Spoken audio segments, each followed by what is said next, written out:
ಮಹಾಭಾರತದಲ್ಲಿ ದುರ್ಯೋಧನನನ್ನು ಒಬ್ಬ ಖಳನಾಯಕ ಎಂದು ನೋಡಲಾಗುತ್ತದೆ. ಆದರೆ ಕವಿ ರನ್ನನು ಇಲ್ಲಿ ದುರ್ಯೋಧನನನ್ನು ಒಬ್ಬ ಅಪ್ರತಿಮ ಸ್ವಾಭಿಮಾನಿ, ಛಲಗಾರ ಹಾಗೂ ಅದ್ಭುತವಾದ ಸ್ನೇಹ ಪ್ರೀತಿ ಹೊಂದಿರುವ ದುರಂತ ನಾಯಕನನ್ನಾಗಿ ಚಿತ್ರಿಸಿದ್ದಾನೆ. ಮಹಾಕವಿ ರನ್ನ 10ನೇ ಶತಮಾನದ ಕನ್ನಡ ಸಾಹಿತ್ಯದ ರತ್ನತ್ರಯರಲ್ಲಿ ಒಬ್ಬ. ರನ್ನನ ಶಕ್ತಿಶಾಲಿ ಕಾವ್ಯವೇ ಸಾಹಸ ಭೀಮ ವಿಜಯಂ. ಇದಕ್ಕೆ ಮತ್ತೊಂದು ಹೆಸರು ಗದಾಯುದ್ಧ. ಈ ಕಾವ್ಯದಿಂದ ಆರಿಸಲಾದ ಛಲಮನೆ ಮೆರವೆಂ ಪದ್ಯಭಾಗವು ರೋಮಾಂಚಕಾರಿಯಾಗಿದೆ. ಕುರುಕ್ಷೇತ್ರ ಯುದ್ಧ ನಡೆಯುತ್ತಿದೆ, ಕೌರವ ಪಡೆ ನಾಶವಾಗಿದೆ, ಭೀಷ್ಮ ಪಿತಾಮಹರು ಶರಶಯ್ಯೆಯಲ್ಲಿ ಅಂದರೆ ಬಾಣಗಳ ಹಾಸಿಗೆಯ ಮೇಲೆ ಮಲಗಿದ್ದಾರೆ.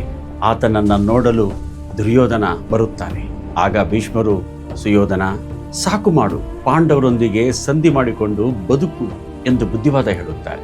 ಆಗ ದುರ್ಯೋಧನ ನೀಡುವ ಉತ್ತರವೇ ಈ ಪದ್ಯದ ತಿರುಳು. ಅಜ್ಜ, ನಾನು ಬಂದದ್ದು ಆಶೀರ್ವಾದಕ್ಕೆ, ಸಂಧಿಗಲ್ಲ. ಭೀಷ್ಮರ ಬುದ್ಧಿವಾದದ ಮಾತಿಗೆ ಮುಗುಳ್ನಗುತ್ತಾ ದುರ್ಯೋಧನ ಹೇಳುತ್ತಾನೆ, ಅಜ್ಜ, ನಾನು ನಿಮಗೆ ನಮಸ್ಕರಿಸಿ ಹೋಗೋಣ ಎಂದು ಬಂದರೆ ನೀವು ಶತ್ರುಗಳೊಡನೆ ಸಂಧಿ ಮಾಡಿಕೊ ಎನ್ನುತ್ತಿದ್ದೀರಲ್ವಾ? ಯುದ್ಧ ಭೂಮಿಯಲ್ಲಿ ಈ ಮಾತಿಗೆ ಅರ್ಥವಿಲ್ಲ.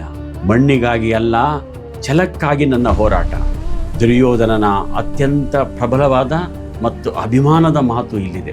ನೆಲಕ್ಕಿರುವೆನೆಂದು ಬಗೆದಿರೆ ಛಲಕ್ಕಿರುವೆ ಅಂದರೆ, ಅಜ್ಜ, ನಾನು ಪಾಂಡವರೊಂದಿಗೆ ಕಾದಾಡುತ್ತಿರುವುದು ಈ ಮಣ್ಣಿಗಾಗಿ, ಭೂಮಿಗಾಗಿ ಎಂದುಕೊಂಡಿದ್ದೀರಾ?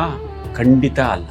ನಾನು ಹೋರಾಡುತ್ತಿರುವುದು ನನ್ನ ಛಲಕ್ಕಾಗಿ, ಸ್ವಾಭಿಮಾನಕ್ಕಾಗಿ. ಪ್ರಾಣ ಸ್ನೇಹಿತ ಕರ್ಣನನ್ನೇ ಕಳೆದುಕೊಂಡ ಮೇಲೆ ನನಗೆ ಈ ಭೂಮಿಯನ್ನು ಆಳುವ ಆಸೆಯೇನೂ ಉಳಿದಿಲ್ಲ. ಪಾಂಡವರ ಜೊತೆ ಭೂಮಿಯನ್ನು ಹಂಚಿಕೊಳ್ಳಲಾರೆ. ನನ್ನ ಹೋರಾಟ ಕೇವಲ ನನ್ನ ಛಲವನ್ನು ಮೆರೆಯುವುದಕ್ಕಾಗಿ ಮಾತ್ರ ಎನ್ನುತ್ತಾರೆ. ತಮ್ಮ ದುಶ್ಯಾಸನ ಮತ್ತು ಮಿತ್ರ ಕರ್ಣನ ಮೇಲಿನ ಅಪಾರ ಪ್ರೀತಿ.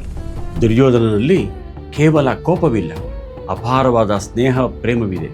ನನ್ನ ಪ್ರಾಣ ಸ್ನೇಹಿತ ಕರ್ಣ ಆ ದಿನಪಸುತ ಮತ್ತು ನನ್ನ ಮುದ್ದಿನ ತಮ್ಮ ದುಶ್ಯಾಸನನ ಕೊಂದ ಆ ಪಾರ್ಥ ಮತ್ತು ಭೀಮ ಬದುಕಿರುವವರೆಗೂ, ನನ್ನ ದೇಹದಲ್ಲಿ ಪ್ರಾಣ ಇರುವವರೆಗೂ ನಾನು ಸಂಧಿ ಮಾಡಿಕೊಳ್ಳಲಾರೆ. ಸಾಕ್ಷಾತ್ ಯಮಧರ್ಮರಾಯನ ಮಗ ಯುಧಿಷ್ಠಿರನೇ ಬಂದು ಕೇಳಿಕೊಂಡರೂ ನಾನು ಒಪ್ಪುವುದಿಲ್ಲ ಎನ್ನುತ್ತಾರೆ. ಸಾವು ನಿಶ್ಚಿತ, ಆದರೂ ಛಲ ಅಜರಾಮರ.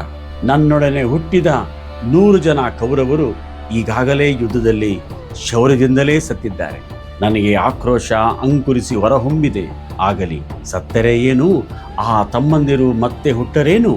ಅವರೆಲ್ಲರ ಒಡಗೂಡಿ ಮತ್ತೆ ಮರುಜನ್ಮದಲ್ಲೂ ಪಾಂಡವರ ವಿರುದ್ಧ ಹೋರಾಡುತ್ತೇನೆ ಎನ್ನುತ್ತಾರೆ. ದುರ್ಯೋಧನನ ಅಂತಿಮ ನಿರ್ಧಾರ. ಕೊನೆಯದಾಗಿ ದುರ್ಯೋಧನ ಅಜ್ಜ ಭೀಷ್ಮರಿಗೆ ಖಡಾಖಂಡಿತವಾಗಿ ಹೇಳುತ್ತಾನೆ, ಅಜ್ಜ, ಇನ್ನು ಯುದ್ಧ ಬೇಡ ಎಂದು ಹೇಳಬೇಡಿ.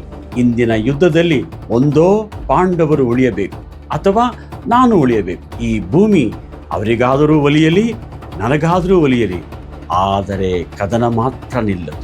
ಸಾಮಾನ್ಯವಾಗಿ ಮಹಾಭಾರತದಲ್ಲಿ ದುರ್ಯೋಧನನ್ನ ಒಬ್ಬ ಖಳನಾಯಕ ಎಂದು ನೋಡಲಾಗುತ್ತದೆ. ಆದರೆ ಕವಿ ರನ್ನ ಇಲ್ಲಿ ದುರ್ಯೋಧನನ್ನ ಒಬ್ಬ ಅಪ್ರತಿಮ ಸ್ವಾಭಿಮಾನಿ, ಛಲಗಾರ ಹಾಗೂ ಅದ್ಭುತವಾದ ಸ್ನೇಹ ಪ್ರೀತಿ ಹೊಂದಿರುವ ದುರಂತ ನಾಯಕನನ್ನಾಗಿ ಚಿತ್ರಿಸಿದ್ದಾನೆ. ತಪ್ಪು ಒಪ್ಪುಗಳ ಲೆಕ್ಕಾಚಾರ ಏನೇ ಇದ್ದರೂ ತಾನು ನಂಬಿದ ತತ್ವ ಮತ್ತು ಛಲದಿಂದ ಒಂದು ಹೆಜ್ಜೆಯೂ ಹಿಂದೆ ಸರಿಯದ ದುರ್ಯೋಧನನ ದಿಟ್ಟತನ ಬೆರಗುಗೊಳಿಸುವಂತಿದೆ. ಯುದ್ಧದ ಪರಿಣಾಮ ಸರ್ವನಾಶ ಎಂದು ತಿಳಿದಿದ್ದರೂ ಶರಣಾಗತಿಯ ಬದಲು ವೀರ ಮರಣವನ್ನು ಅಪ್ಪಿಕೊಳ್ಳುವ ಅವನ ಛಲದ ಗುಣ ರನ್ನನ ಕಾವ್ಯದಲ್ಲಿ ಅದ್ಭುತವಾಗಿ ಮೂಡಿಬಂದಿದೆ. ಛಲದೊಳ್ ದುರ್ಯೋಧನ.